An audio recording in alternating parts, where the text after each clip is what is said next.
Students, मैं doctor हंसा लुनायज, associate professor geography. आज हम BA part second practical geography की क्लास में इकाई वर्ग आरेख को बनाना सीखेंगे। देखिए, इकाई वर्ग आरेख बनाने की जो विधि है बहुत सरल है।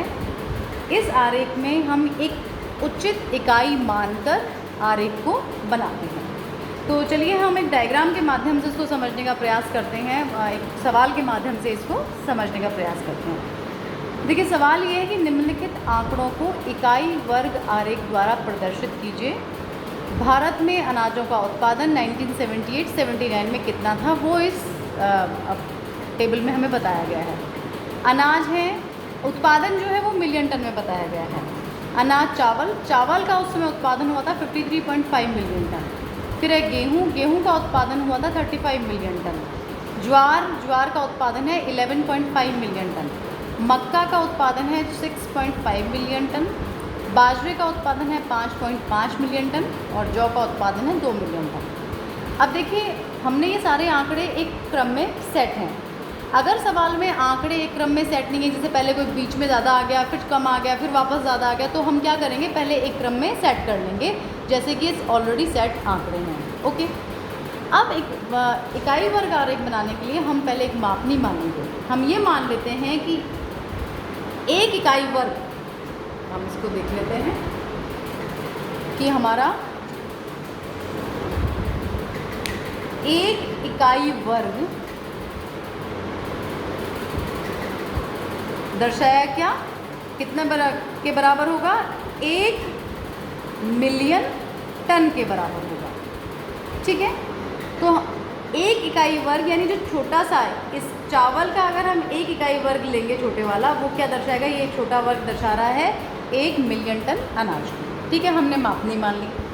अब हम क्या करेंगे, हमें जो सवाल में दिए गए आंकड़े हैं, अब इसमें देखेंगे कि इस एक इकाई वर्ग जो हमने मापनी मानी है 1 मिलियन टन को दर्शाएगा, तो इसमें कितने इकाई वर्ग बनने चाहिए। अब देखिए 53.5 है, मिलियन टन है, तो अगर हमने मापनी मानी है कि हमारा एक इकाई वर्ग कितना शो करेगा, 1 मिलियन टन को, तो इसमें कितनी इकाई बनेगी, 53.5। इसी प्रकार से गेहूँ है, गेहूँ क्योंकि हमारा एक इकाई वर्ग 1 मिलियन टन शो कर रहा है, तो गेहूँ में कितने इकाइयाँ बनेंगी, 35 बनेंगी।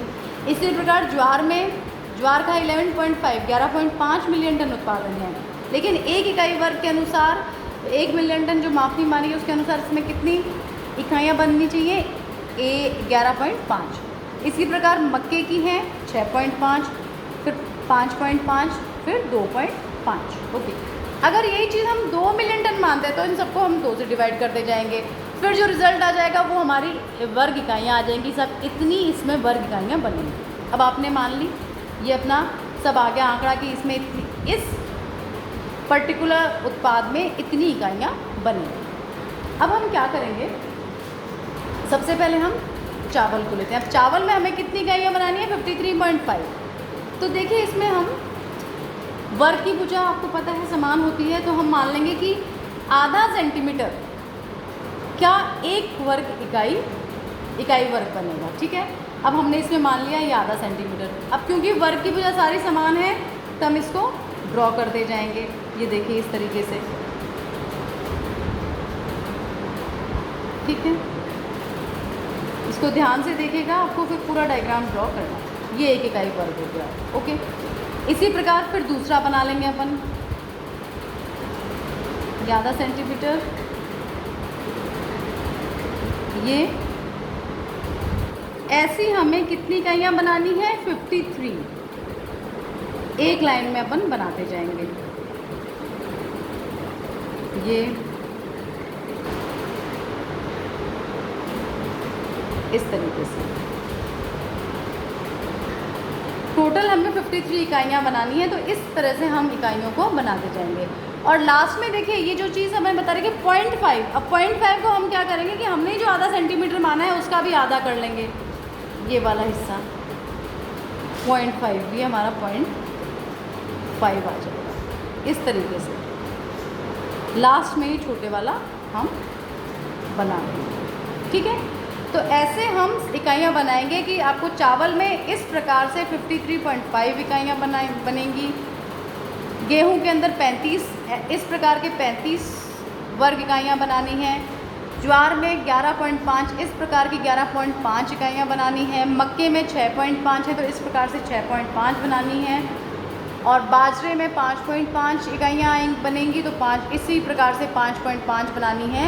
और एक इकाई जो आप एक उत्पाद को शो करेंगे वो सब नीचे एक साथ इकाइयाँ बनती जाएंगी सेम नाप से। वर्ग का आपको ध्यान रखना है, वर्ग की सारी भुजाएं समान होती हैं तो आपको समान भुजाएं बनानी हैं। और आपका जब ये डायग्राम बन जाएगा तो कुछ आपको इस प्रकार से ये डायग्राम बनेगा।